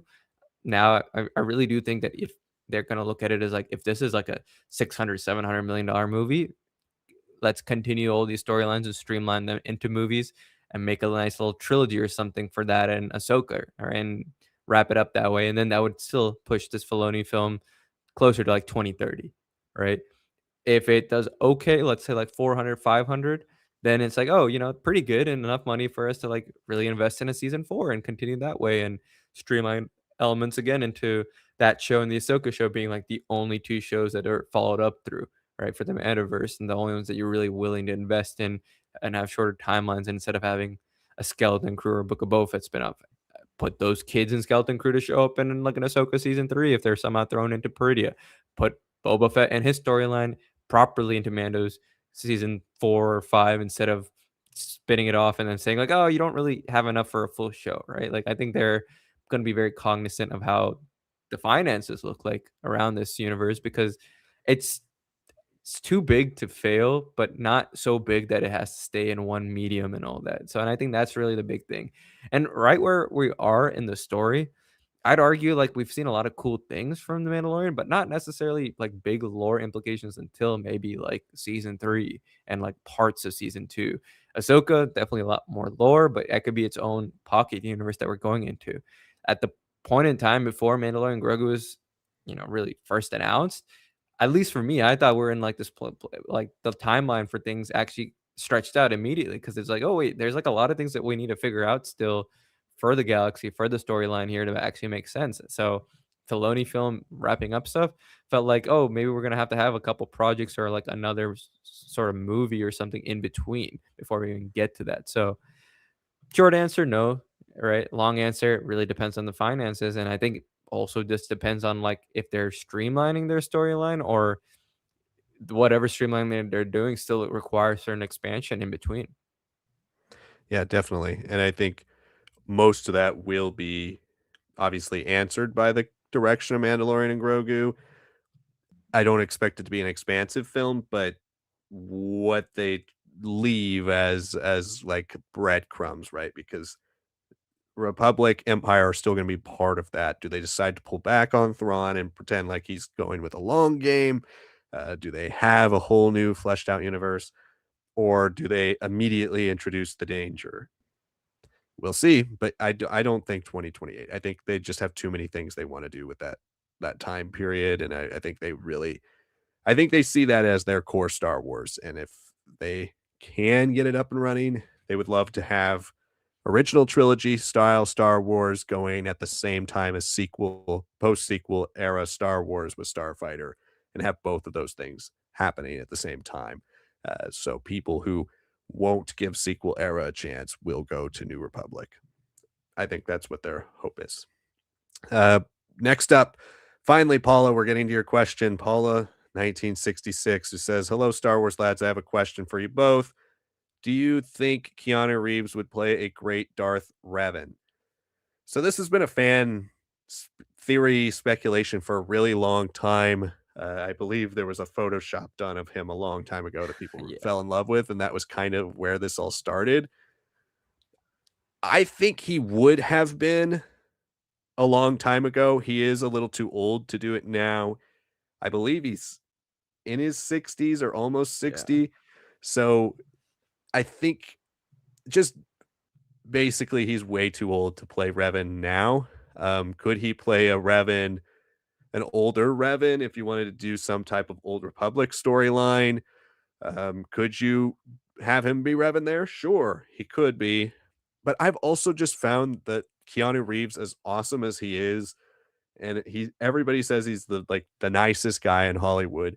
I just don't know if he has the darkness to play a Revan. I think on paper, his the way he commits to stunts, the way he commits to choreography, the way he commits to the physicality of his roles would have been awesome for a Jedi or a Sith or somebody like that. But Revan has to really tonally embody the light and the dark, and he has to really get dark. And I don't know if I just see Keanu Reeves being able to get that dark. Like he's too lovable, in my opinion. Maybe back in his prime, he could have, found a way to do it back in the day when he was younger. But I do think this is a question that would lean more into early 2000s Keanu Reeves. rather than now post John Wick, because even though he's still a badass in those movies, it just doesn't fit Revan now, especially. But I even in his prime, I don't know if he would have been my pick just because I think he is almost too likable. I like Keanu Reeves a lot, and he's so fun and he's so awesome in everything he's in. I don't know if he could play that dark, sinister villain the way we would need him to with Revan, but he could play the good guy version of Revan easily. So that's where it's kind of it would be an interesting conversation. But yeah, thanks for that question. It is one that I feel like almost every Star Wars fan has to have answered at some point. Yeah, I have a lot of the same feelings there. I know there was that movie like early 2010s called 47 Ronin that came out. That's probably like the closest that you're gonna get to a Revan in some way, and it was not very well received.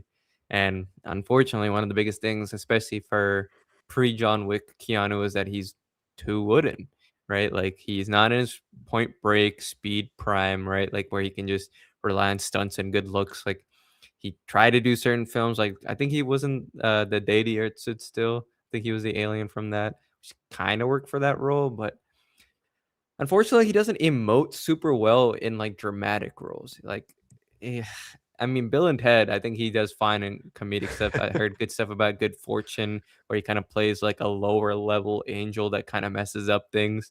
I think he's good for stuff like that, that are, like, very self-referential comedy, that kinda, like, plays off like, "Oh, I get to be a little bit more fun and breezy and light," right? But not for somebody with the richness of Revan, and physicality, I think, would hold up. It's just he is 60, and John Wick seemingly is gonna continue with him in some form, even though he story-wise, they kinda closed the door on him, and John Wick dominated, like, the last 12 years of his life, right? It went from, like, a B film into, like, a premier blockbuster for Lionsgate, so it's like, yeah, I mean, we've almost lost, like, his second peak of his athleticism, and Revan's not necessarily someone I think has to be super athletic. I mean, the dude wears a robe. It's not like he has to be flying in the air. It's a little bit more of like a dancer, as I've always imagined him against Mandalore the Ultimate and stuff like that. But yeah, I don't know. And I don't know how you do well behind a mask. Like that's the one thing about Revan that's gonna be hard no matter who does it in live action, whether it be TV show or movie. We're gonna have to see him fall. We're gonna have to like get to see this is not like a Master Chief situation where it's like, oh, him without the helmet is wrong, right? Like this is a situation where hopefully we get to see him during the Mandalorian Wars go against the Jedi Council with him and Malik, and then they lead the Jedi, and then they fall to the dark side as they continue searching for the Stargates and everything, right? Like more of that stuff would require him to take on and off his mask, and then when he fully goes to the dark side, maybe he has to keep his mask on for a bit too. And then when he has this whole like like amnesia, like his force memory has been wiped and everything, then he has to play like, fish out of water, which I guess maybe he can do that, but not once he starts remembering stuff and all that. And I think as much as I like Kiana, like Liam said, he's a bit too old to play somebody that would have to stick around for several stories. Whatever we get out of Revan, which I think is going to happen in some form and a degree in canon, it's almost like a second chance, like a second draft of the KOTOR era for a lot of people because we never got KOTOR 3. We never got the continuation of his story. Like it continued in Old Republic, and people don't love the Revan book. People don't really love the Revanchists and stuff like that from the Old Republic. And that stuff is so disconnected from KOTOR. He doesn't really have his general group. You don't really see any of these interactions between him and the Exile. How does that play out in canon and all that? Like we have to see a lot of the Mandalorian Wars, and I think this is a role that requires a long amount of dedication, more for like an HBO level TV show, like we've discussed. A couple of movies is not going to do justice to Revan unless they are like a proper trilogy, 3 to 5 films covering his whole story and beyond KOTOR and KOTOR 2 and seeing a possible 3 for his character arc if it's going to be resolved in universe instead of, throwing him to the fishes of the Sith Empire and Vitiate. And I don't know if we're ever really going to touch on the story stuff of the Old Republic MMO. So short answer is no. Long answer, there's just going to be a huge investment into that character, and I just don't think he is the right fit. Well, I think this might have to be the last question on the stream tonight. Thank you guys so much for supporting our stream, though. A lot of great questions tonight. Appreciate it all. We're almost at the 2 hour mark, so we're going to have to wrap it up here soon. But I think we're going to close out with Dale Skywalker's thoughts on Dave Filoni. Says, I think Dave needs to stay out of the suits chair. CCO is high enough for a creative unless he can pull in more like Andor and Skeleton Crew, a trilogy out of his movie. He could train someone like George trained him. That's what the story group is supposed to be, in my mind, all of them. He'll finish the Skywalker saga and move on. I don't think he's stuck on nostalgia as much as people think. It's just beaten into him from George saying it's like poetry, it rhymes. It also has a history, repeats itself aspect to the core of Star Wars as space opera. George gave us two trilogies in the Clone Wars. The lore was just beginning to be understood. There are still a lot of different visions as to what Star Wars is to different people. Some read the EU and some understand George's vision. They're vastly different.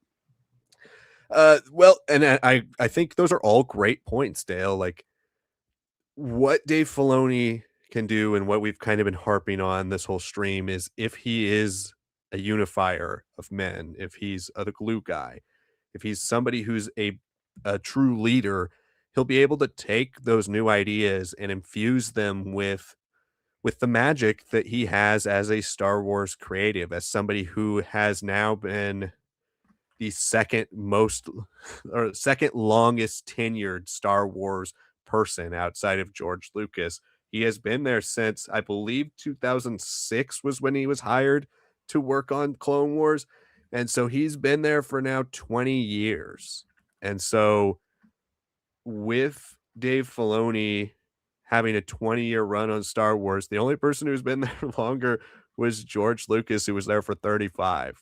So he's catching up too. So like I think his embrace of so many different sides of Star Wars and the way he's seen so many things come and go, whether it's as a fan with the EU, the rise and fall of the EU, whether it's as a fan with the prequels and the division between original trilogy fans and prequel fans, whether it be his first foray into Disney Star Wars with Rebels to the graduation into live action and overseeing how the birth of live action Star Wars TV came, being on the sets of the sequel trilogy.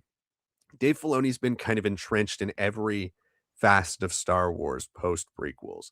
And so I think that as a creative, yes, it would be great for him to actually be able to infuse his creativity into stories still. And if being president keeps him out of that, it is a loss for Star Wars. But I do think he can also recognize that, hey, I may be the single most valuable thing that Lucasfilm has as a connection to the roots of Star Wars and the Star Wars that so many people say they love. Let me use that to, as you said, Dale, train people, to educate people, to continue to remind people why and what Star Wars is. And I think that's his greatest asset. And that's going to be hopefully what he's able to do as a unifier, as a leader in Lucasfilm, because we have seen him be an incredibly competent and successful leader throughout his time at Star Wars, whether it's the leader of the Clone Wars, the leader of Rebels, the leader of Ahsoka, or even now moving on into this role. Hopefully, he can find that leadership quality that can continue to, enhance Star Wars and bring out the best in Star Wars. And when there is something like an Andor, when there is something that might not require his connection to George, then I think Dave Filoni has seen enough Star Wars projects be great and fail in his last 20 years that he will be able to recognize, hey, this one is pretty great without any meddling. Let's hopefully stick to what it takes to create this vision and really fight for it the way we heard Kathleen Kennedy fought for an Andor. But when it does require that Star Wars magic, he's able to say, I don't know if this works. Let's try to fix it, which is, I think, something that the Kathleen Kennedy might have lacked because she wasn't there in the trenches with George Lucas like Filoni was. Yeah, to your point about the story group, I hope that they have a bigger role. I mean, they were so influential on The Last Jedi. They'd always say stuff about like Ryan Johnson going to them asking for like random tidbits and stuff that he can put into his storytelling. And we were hoping that would be like, hey, that's like the thing that's gonna be there forever. But it seems like they've lost so much power. Filoni, unfortunately, is one of those biggest examples of like interjecting established story and lore and like rewriting it in his own way. That's my one fear of him as president, that he kind of overtakes even more of a role over like what story group should be doing, because they feel like they've been so sidelined at this point. But if they can work with him, and now that he's becoming a president, maybe he doesn't necessarily get to touch every little project even more so than he is now, right? Like we don't have a Depa Bilaba Kanan situation from Bad Batch again kind of happen, or Tales of the Jedi with another possible Inquisitor, but maybe not. Like I hope we start avoiding stuff like that. I hope we get to have the story group play a bit more of a role if things are really being planned out and structured, and having A, B, C, D backup plans on like different routes and pathways to go on for the franchise based on like the success of stuff in theaters and streaming and all that. Hopefully that means that's where the story group can actually become a little bit more established again and have a little bit more control. Because, like you said, Leland Chi had at one point a plan to make everything super unified, especially with what Lucas did once he put his Clone Wars multimedia project from the 0305 era, right? None of that plays well. And then none of that plays well at all with '08, right? But it's not like EU wasn't full of contradictions before. You just kind of like either never got around to it or headcaned it away in your own way. Hopefully, we don't have to deal with that to the same extent here. I think no matter what, when it comes to mythology, with the way that I'm blanking on his name right now. Pablo Hidalgo brings up like it's mythology. It's how someone has told the story, even if they're essentially the same story, it could be told in two very different ways. That's fine as like, for discrepancies here and there. I just don't want that to become normalized for old Star Wars storytelling, because then it kind of loses some of that investment that people want to have, right? They might only be invested for like 2 years because something cool I like is happening, or finally gone back to that era, stuff like that. But yeah, I mean, hopefully with Simon Kinman and everybody, Kinberg and everybody, that they've been really establishing stuff out there with race film and how her rules are going to be, and everything from maybe an appearance in Starfighter and beyond, with how Mandoverse is being shaped out to maybe include more seasons, if not movies, to continue and streamline stuff. Hopefully they got plans, and I think that's where the story group will be able to do more. Because man, I hope Mandoverse, now that we're transitioning to having at least one movie out of it, I hope we start getting tie-in material. It's been so segmented off by Filoni and Favreau that like now that Filoni's president, is he really gonna close the door on that? Like, let us fill in stuff. Let us have books for the original trilogy cast members to be around the conflict and doing their own sort of things and have their own stories. And then whatever they deal with, recasting or deep faking, whatever it might be, by the time we get to whatever conclusion there is and they do show up, it's going to be the maximized version of it, as opposed to like ham-fisted technology, or like little prosthetics that don't look great, or like an actor that doesn't quite fit the role. Let's get as close as we can and flesh out the era and make it feel like the New Republic instead of just the Mandalorian and Friends as it does right now. So yeah, that's how I look at it, and I think that's where, once these doors open, once the plan is really put in place and the structure and everything is outlined, starting from Mandalorian Grogu, and hopefully, like I said, they have backup plans to like quickly switch to. That's where I think maybe the story group will start playing a bit more of a role. Yeah, I hope so too. I mean, I think the story group's greatest asset was their connection to the lore. I think you don't have to worry about that necessarily as much with a Filoni who is pretty entrenched in the lore, but as you said, he's not necessarily as entrenched with what's going on in canon currently. So hopefully he utilizes that. I would love to see a little bit more unification. But yeah, that's going to wrap up our stream tonight. HD Game Tube, just to give my thought on that as well, because Senate commented back to you about Legends. I look at it as two completely different timelines. So it's not that one is greater than the other.